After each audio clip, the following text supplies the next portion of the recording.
Hello mga kumarites, it's me again, Mami Loy.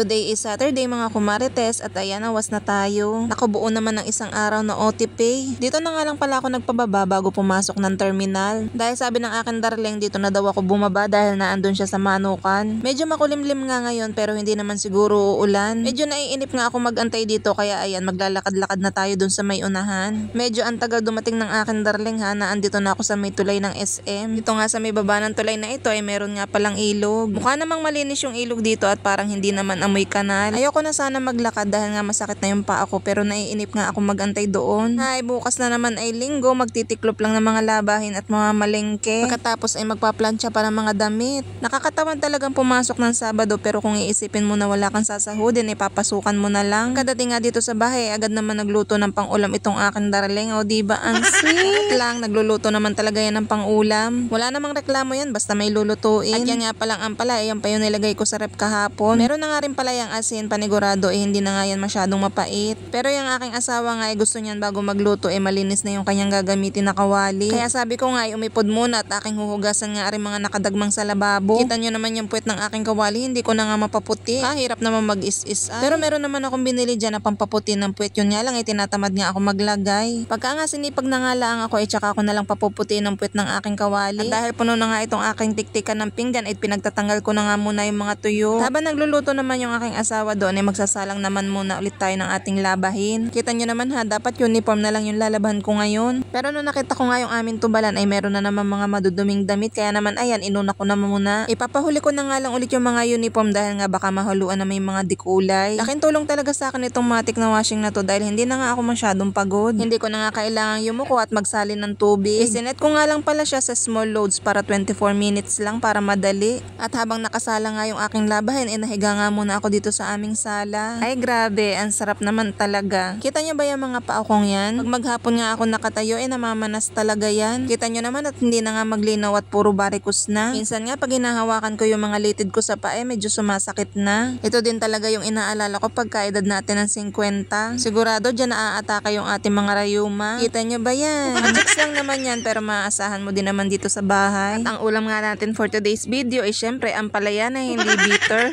Sana nga hindi bitter dahil magdamag na nga yung nakababad sa asin. At syempre habang nagluluto itong akin darling, syempre dapat may paganyan para mas masarap yung luto.